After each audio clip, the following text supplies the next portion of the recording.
ನಮಸ್ಕಾರ. ಈ ಒಂದು ವಿಡಿಯೋ ಟಾಪಿಕ್ ಏನಪ್ಪ ಅಂತಂದರೆ, ಇವಾಗ ನಿಮಗೆ ಯೂಟ್ಯೂಬ್ ಮಾಡ್ತಾ ಇದ್ದೀರಾ, ನಿಮ್ಮ ನ್ಯೂಸ್ ಕಮ್ಮಿ ಬರ್ತಾ ಇದೆ. 5, 6 ಇಷ್ಟೇ ಬರ್ತಾ ಇದೆ ಬ್ರೋ, ಜಾಸ್ತಿ ಏನೂ ಬರ್ತಾ ಇಲ್ಲ ಅಂತ ತುಂಬ ಜನ ಕೇಳ್ತಾ ಇದ್ರು. ಸೊ ಇದರಿಂದಾಗಿ ನಾನೊಂದು ವಿಡಿಯೋ ಮಾಡಿದ್ದೆ. ಈ ಒಂದು ವಿಡಿಯೋ ಮಾಡ್ತಿದ್ದೀನಿ. ಓಕೆ. ಈ ಒಂದು ವಿಡಿಯೋ ಮಾಡ್ಲಿಕ್ಕೆ ಕಾರಣ ಇಷ್ಟೇ. ನನಗೂ ಕೂಡ ಫಸ್ಟಿಗೆ ಇದೇ ರೀತಿ ನ್ಯೂಸ್ ಬರ್ತಾಯಿತ್ತು. ಫಸ್ಟ್ ಈ ವಿಡಿಯೋನ ಸ್ಟಾರ್ಟ್ ಮಾಡಿದಾಗ ಒಂದು ನಾನು ನನ್ನ ಬಗ್ಗೆನೇ, ನನ್ನ ಎಕ್ಸ್ಪೀರಿಯೆನ್ಸ್ ಬಗ್ಗೆನೇ ಈ ಒಂದು ವಿಡಿಯೋದಲ್ಲಿ ಹೇಳ್ತೀನಿ. ಜಾಸ್ತಿ ಏನು ಹೇಳೋದಿಲ್ಲ. ಯಾವ ರೀತಿ ಗ್ರೋ ಮಾಡ್ಕೊಳ್ಳೋದು ಅನ್ನೋದು ಕೂಡ ಈ ಒಂದು ವಿಡಿಯೋದಲ್ಲೇ ಹೇಳ್ತೀನಿ. ಫಸ್ಟು ನಾನು ವಿಡಿಯೋ ಸ್ಟಾರ್ಟ್ ಮಾಡಿದಾಗ ಹೆಂಗಿತ್ತು ಅಂತಂದರೆ, ಫಸ್ಟು ನಾನೊಂದು ಥಂಬ್ನೇಲ್ ಹಾಕೋದು ಏನು ಕೂಡ ಗೊತ್ತಿದ್ದಿಲ್ಲ. ನಾನು ಒಂದು ವಿಡಿಯೋ ಹಾಕಪ್ಪ, ಸ್ಕ್ರೀನ್ ರೆಕಾರ್ಡರ್ ಅಪ್ಲಿಕೇಶನ್ ಬಗ್ಗೆ ಫಸ್ಟ್ ವಿಡಿಯೋ ಹಾಕಿದ್ದೀನಿ. ಇಲ್ಲೂ ಕೂಡ ಇನ್ನೂವರೆಗೂ ಕೂಡ ಇದೆ, ನೋಡ್ಕೊಂಡು ಕೂಡ ಬರ್ಬೋದು. ಆ ಒಂದು ವಿಡಿಯೋದಲ್ಲಿ ಬಂದಿದ್ದ ನ್ಯೂಸ್ ಎಷ್ಟು ಗೊತ್ತಾ?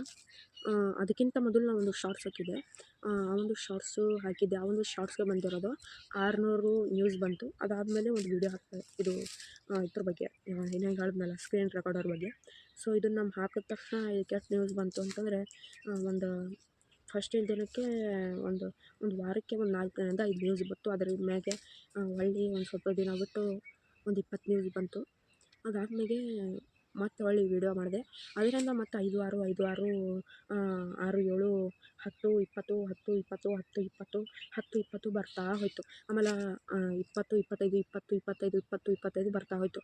ಅದಾದಮೇಲೆ ಜಾಸ್ತಿ ಒಂದು ಮೊನ್ನೆನೇ ಚಾನಲ್ ಫೇಮಸ್ ಆಗಿದ್ದು. ಡೈರೆಕ್ಟ್ಲಿ ಒಂದು 150 ನ್ಯೂಸ್ ಬಂತು. ತುಂಬ ಖುಷಿ ಆಯಿತು ನನಗೆ ಅವಾಗ. ಸೊ 5, 6 ನ್ಯೂಸ್ ಬರೋನಿಗೆ 150 ನ್ಯೂಸ್ ಬಂದರೆ ಖುಷಿ ಆಗದೆ ಇರುತ್ತಾ? ಒಂದು ಟಾಪಿಕ್ ಬಂದುಬಿಟ್ಟು ತುಂಬ ಚೆನ್ನಾಗಿ ಎಲ್ಲ ಎಕ್ಸ್ಪ್ಲೇನ್ ಮಾಡಿದೆ. ತಮಿಳು ಕೂಡ ಚೆನ್ನಾಗಿತ್ತು. ಹೇಳೋದಾದರೆ ನನ್ನ ಎಕ್ಸ್ಪೀರಿಯೆನ್ಸ್ ಪ್ರಕಾರ ಥಂಬ್ನೇಲ್ ಚೆನ್ನಾಗಿರೋದು. ನೀವು ವಿಡಿಯೋಗೆ ಏನಾದರೂ ಥಂಬ್ನೇಲ್ ಹಾಕಲಿಲ್ಲ ಅಂತಂದರೆ ನಿಮ್ಮ ಒಂದು ವಿಡಿಯೋ ಫೇಮಸ್ ಆಗೋದು ಅಷ್ಟರಲ್ಲೇ ಗೈಸು. ಥಂಬ್ನೇಲ್ನ ಪ್ರತಿಯೊಂದು ವಿಡಿಯೋಗೂ ಹಾಕಬೇಕು ನೀವು. ಆಮೇಲೆ ಡಿಸ್ಕ್ರಿಪ್ಷನ್ ಬಾಕ್ಸಲ್ಲಿ ನೀವು ಏನು ಟೈಪ್ ಮಾಡಿರ್ತೀರ ನೋಡಿ, ಫಸ್ಟಿಗೆ ಟೈಪ್ ಅಂತ ಬರುತ್ತೆ ನೋಡಿ, ವಿಡಿಯೋ ಅಪ್ಲೋಡ್ ಮಾಡಿದಾಗ ಅಲ್ಲಿ ಹಾಕಿರ್ತೀವಿ. ಡಿಸ್ಕ್ರಿಪ್ಷನ್ ಬಾಕ್ಸಲ್ಲೂ ಕೂಡ ಹಾಕಿರಬೇಕು. ಆಮೇಲೆ ಬಂದುಬಿಟ್ಟು ಡಿಸ್ಕ್ರಿಪ್ಷನ್ ಹಲ್ಲಕ್ಕೆ ಬರ್ತಾಯಿಲ್ಲ.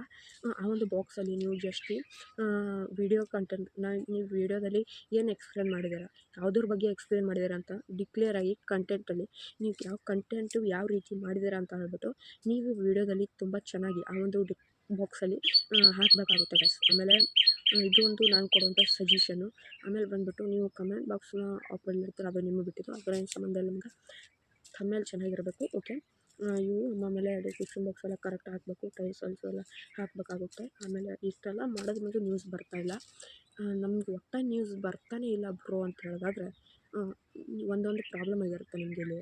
ಒಂದೇ ಒಂದು ಪ್ರಾಬ್ಲಮ್ ಏನಪ್ಪ ಅಂತಂದರೆ, ನೀವು ಹಾಕಿರ್ತಕ್ಕಂಥ ಫಸ್ಟ್ ಒಂದು ವೀಡಿಯೋ 200 ನ್ಯೂಸ್ ಹೋಗಿರುತ್ತೆ ಅಂತ ಇಟ್ಕೊಳ್ಳೋಣ. ಹಾಕಿರ್ತಕ್ಕಂಥ ಫಸ್ಟ್ ವೀಡಿಯೋ 200 ನ್ಯೂಸ್ ಹೋಗಿದೆ.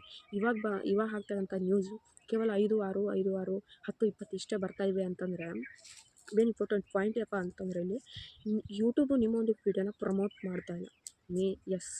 ಇದು ಮೇನ್ ಇಂಪಾರ್ಟೆಂಟ್ ಪಾಯಿಂಟು. ಯಾಕೆ ಪ್ರಮೋಟ್ ಮಾಡ್ತಾಯಿಲ್ಲ ಅಂತ ಹೇಳೋದಾದರೆ, ಫಸ್ಟಿಗೆ ನಿಮಗೆ 200 ನ್ಯೂಸ್ ಬಂದಿರುತ್ತಲ್ಲ, ಅವು ಕರೆಕ್ಟಾಗಿ ಬಂದಿರುವ ಅಂತ ಚೆಕ್ ಮಾಡ್ಕೊಳ್ಳಿ ಒಂದು ಸಾರಿ.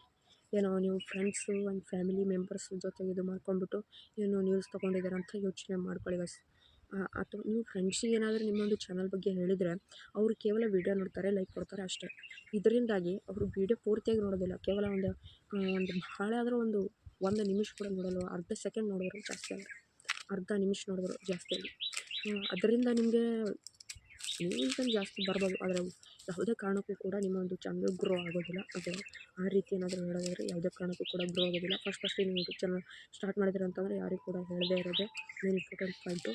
ಆಮೇಲೆ ಹೇಳೋದಾದರೆ, ಈ ಚಾನಲ್ ಮೇನ್ ಇಂಪಾರ್ಟೆಂಟಾಗಿ ಗ್ರೋ ಮಾಡ್ಕೋಬೇಕು ಅಂತಂದರೆ, ನೀವು ಫಸ್ಟಿಗೆ ನಿಮ್ಮ ಯಾವ ರೀತಿ ಕಂಟೆಂಟ್ ಕೊಡ್ತೀರಾ ಅದ್ರ ಮೇಲೆ ನಿಮ್ಮ ಒಂದು ಚಾನಲ್ಲು ವಿಚರ್ಸು ಇದು ಇರುತ್ತೆ ಗೈಸ್. ಓಕೆನಾ? ನೀವು ಯಾವ ರೀತಿ ಕಂಟೆಂಟ್ ಒಳ್ಳೆ ಥರ ಕೊಟ್ಟರೆ ವಿಚರ್ಸು ಕೂಡ ಒಳ್ಳೆ ಥರ ಬರ್ತಾರೆ. ಇದನ್ನು ಬಿಟ್ಟರೆ ಆಮೇಲೆ ನಿಮಗೆ ಅಟ್ಟು ಮೀರಿ ಜಾಸ್ತಿಯಾಗಿ ಒಟ್ಟು ನ್ಯೂಸೇ ಬರ್ತಾಯಿಲ್ಲ ಬ್ರೋ, ಅಂಥ ಚಾನಲ್ ಕೊಟ್ಟರು ಕೂಡ ನ್ಯೂಸ್ ಬರ್ತಾಯಿಲ್ಲ ಅಂತ, ಅದು ಯಾವುದೇ ಕಾರಣಕ್ಕೂ ಸಾಧ್ಯ ಇಲ್ಲ. ನನ್ನ ಚಾನಲ್ ಒಬ್ಬೊಬ್ಬರು ಯೋಚನೆ ಮಾಡ್ತಿರ್ತಾರೆ, ನನ್ನ ಚಾನಲ್ ಆಗಿಬಿಟ್ಟಿದೆ, ನಂಗೆ ನ್ಯೂಸೇ ಬರ್ತವೆ. ನೋಡಿ ಗೈಸ್, ಚಾನಲ್ಲು ಹ್ಯಾಕ್ ಆಗಿದೆಯಾ ಇಲ್ವಾ ಅಂತ ಚೆಕ್ ಮಾಡೋದ್ರ ಬಗ್ಗೆ ಆಗೋಕ್ಕೆ ಮೇನ್ ರೀಸನ್ ನೀವೇ ಕಾರಣ ಆಗಿರ್ತೀರ. ಸೊ ನಾನು ಹಿಂದೊಂದು ವೀಡಿಯೋ ಮಾಡಿದ್ದೆ, ನನ್ನ ಚಾನಲ್ ಚೆಕ್ಔಟ್ ಮಾಡ್ಬೋದು. ವೀಡಿಯೋ ಏನಪ್ಪ ಅಂತಂದರೆ, ನಿಮ್ಮ ಯೂಟ್ಯೂಬ್ ಚಾನಲ್ನ ಹ್ಯಾಕು ಆಗದೆ ಇರೋ ರೀತಿ ಯಾವ ರೀತಿ ನೋಡೋದು ಅಂತಂದ್ಬಿಟ್ಟು ವೀಡಿಯೋ ಮಾಡಿದ್ದೆ. ಸೊ ಆ ಒಂದು ವೀಡಿಯೋನ ನೀವು ನೋಡಿಲ್ಲ ಅಂತಂದರೆ ನೋಡ್ಕೋಬೋದು. ಅದರಲ್ಲಿ ಏನಪ್ಪ ಹೇಳಿದ್ದೆ ಅಂತಂದರೆ, ಅದರಲ್ಲಿ ಹೇಳಿರೋಂಥ ಟಾಪಿಕ್ಸ್ನ ನೀವೇನಾದ್ರು ಮಿಸ್ಟೇಕ್ ಮಾಡಿದರೆ ಚಾನಲ್ಲು ಹ್ಯಾಕ್ ಆಗಿರುತ್ತೆ. ಓಕೆನಾ? ಓಕೆ. ಅದು ಬಿಟ್ಟರೆ ಇದಿಷ್ಟು ಹೇಳೋದು. ಯಾಕಾದರೆ ನ್ಯೂಸ್ ಬರೋದು ಅದಕ್ಕೇನು ಸಂಬಂಧ ಇಲ್ಲ. ಹೇಳೋದಾದ್ರೆ ಜಾಸ್ತಿ ನೀವು ನ್ಯೂಸ್ ಮೇಲೆ ಫೋಕಸ್ ಮಾಡೋಕ್ಕೆ ಹೋಗಬೇಡಿ. ವೀಡಿಯೋ ಕಂಟೆಂಟ್ ಮೇಲೆ ಫೋಕಸ್ ಮಾಡಿ. ವೀಡಿಯೋ ಎಡಿಟಿಂಗು ಇವೆಲ್ಲ ತುಂಬ ಸೂಪರಾಗಿರಬೇಕು ಅಂದರೆ ಜಾಸ್ತಿ ನ್ಯೂಸ್ ಬರುತ್ತೆ. ಇದು ನಾನು ಹೇಳ್ತಕ್ಕಂಥ ಟಿಪ್ಸು. ಮತ್ತು ರೆಗ್ಯುಲರ್ ಆಗಿ ಅಂತಂದರೆ ಕಂಟೆಂಟ್ ಹೆಂಗಿರಬೇಕು ಅಂತಂದರೆ ತುಂಬ ಸೂಪರಾಗಿರಬೇಕು. ಇವಾಗ ಹೆಂಗೆ ಮಾಡಬೇಕು ಅಂತಂದ್ರೆ ವೀಡಿಯೋ ತುಂಬ ಚೆನ್ನಾಗಿ ಮಾಡಬೇಕು ವೀಡಿಯೋ ಅಂದರೆ ನ್ಯೂಸ್ ಬರುತ್ತೆ.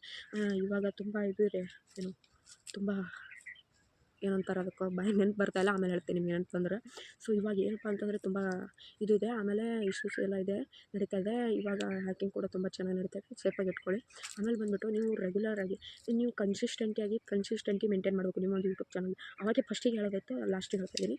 ಸೊ ಕಂಟೆಂಟ್ ರೆಗ್ಯುಲರ್ ಆಗಿ ನೀವು ಇಲ್ಲಿ ಏನು ಮಾಡಬೇಕು ಅಂತಂದರೆ ರೆಗ್ಯುಲರ್ ಆಗಿ ಅಲ್ಲ, ಕನ್ಸಿಸ್ಟೆಂಟಿನ ಮೇಂಟೈನ್ ಮಾಡಬೇಕು. ಕನ್ಸಿಸ್ಟೆಂಟಿ ಅಂತಂದರೆ ಏನಿಲ್ಲ ಗಾಯ್ಸ್, ನೀವು ಒಂದು ದಿನಕ್ಕೊಂದು ವೀಡಿಯೋ ಅಪ್ಲೋಡ್ ಮಾಡ್ತೀರಾ, ಅದೇ ಥರ ನೀವು ಅಪ್ಲೋಡ್ ಮಾಡಬೇಕು. ಡೈಲಿ ಒಂದು ದಿನ ಭೀ ಮಿಸ್ ಮಾಡೋಕೆ ಹೋಗಬೇಡಿ ಇದು ಆಗೋ ತನಕ. ಇದು ನಾನು ಮೇನ್ ಇಂಪಾರ್ಟೆಂಟ್ ಪಾಯಿಂಟು ಕೂಡ ಹೇಳೋಕ್ಕೆ ಇಷ್ಟಪಡ್ತೀನಿ. ಸೊ ಇದರಿಂದಾಗಿ ನಿಮ್ಮ ಚಾನಲ್ ಗ್ರೋ ಆಗುತ್ತೆ. ನೀವು ಪಿಕ್ಚರ್ಸ್ ಬಗ್ಗೆ ಒಟ್ಟು ಟೆನ್ಷನ್ ತೊಗೊಳಕ್ಕೆ ಹೋಗ್ಬೇಡ್ರಿ.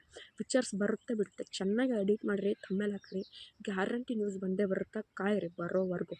ಸೊ ಎಲ್ಲರದ್ದು ಟೈಮ್ ಬಂದೇ ಬರುತ್ತೆ. ಒಬ್ಬೊಬ್ಬರು 3 ವರ್ಷಕ್ಕೆ ಫೇಮಸ್ ಆಗ್ತಾರೆ, ಒಬ್ಬೊಬ್ಬರು 1 ವರ್ಷಕ್ಕೆ ಫೇಮಸ್ ಆಗ್ತಾರೆ, ಒಬ್ಬೊಬ್ಬರು ವೀಡಿಯೋ ಹಾಕಿದ ತಕ್ಷಣ ಫೇಮಸ್ ಆಗ್ತಾರೆ. ಅವ್ರವ್ರ ಲಕ್ಕು. ಅದ್ರ ಬಗ್ಗೆ ಜಾಸ್ತಿ ತಲೆ ಕೆಡ್ಸೋಕೆ ಹೋಗ್ಬೇಡಿ. ಕನ್ಸಿಸ್ಟೆಂಟಿ ಮೇಂಟೈನ್ ಮಾಡಿ ಅಂತ ಈ ಒಂದು ವೀಡಿಯೋನ ಇಲ್ಲಿಗೆ ಮುಗಿಸ್ತಾ ಇದ್ದೀನಿ. ಜೈ ಹಿಂದ್, ಜೈ ಕರ್ನಾಟಕ. ವೀಡಿಯೋ ಲೆಂತಿ ಆಯಿತು, ನನಗೂ ಕೂಡ ಇದಾಗಲಿಲ್ಲ. Bye bye, see you, Tata.